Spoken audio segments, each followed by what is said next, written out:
बहुत समय पहले एक गांव में एक किसान रहता था। उसके पास काफी संपत्ति थी क्योंकि उसने बहुत सालों तक खूब मेहनत किया था। उसके पास बहुत बड़े बड़े खेत थे पर वह बहुत दुखी था क्योंकि उसके बेटे बहुत पसंद आलसी थे। न तो वह उसकी मदद करते थे, सारे दिन सोते ही रहते थे और अपना समय फालतू के खेलों में बर्बाद किया करते थे। एक दिन किसान बहुत बीमारी पड़ गया। उसके बेटों ने डॉक्टर को बुलाया जहां डॉक्टर ने कह दिया कि आपके पास ज़्यादा समय नहीं है, आपकी कोई आखिरी ख्वाहिश हो तो पूरा कर लें। वैसे तो आलसी बेटे कुछ काम नहीं करते थे लेकिन वह अपने पिता से बहुत प्यार करते थे।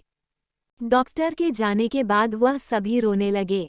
अपने बेटों को दुखी देखकर किसान का दिल पिघल गया और कहा, चिंता मत करो बच्चों, मैं स्वर्ग से तुम्हारी रक्षा करूंगा और जिससे कि तुम कभी भूखे ना रहो। मैंने खेत में सारा धन गाड़ दिया है। जब वह तुम्हें मिले तो तुम लोग बाजार जाकर उसे बेच देना, वह तुम्हारे जिंदगी भर के लिए काम आएगी। कुछ ही समय के बाद किसान की मौत हो गई। कुछ दिन तक दुखी बेटे दुख के मारे कोई काम नहीं कर पाए, पर फिर उन्हें लगा भोजन के लिए कुछ तो करना पड़ेगा।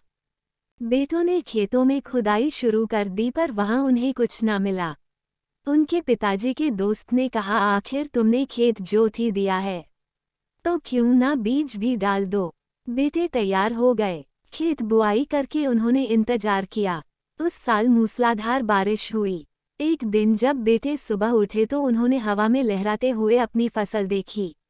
ये सब देखकर उनकी आंखें फटी की फटी रह गई और उन्होंने कहा कि यही वह धन था जो पिताजी हमारे लिए छोड़ के चले गए। अगर हम काम करेंगे तो हम कभी भी भूखे नहीं रहेंगे।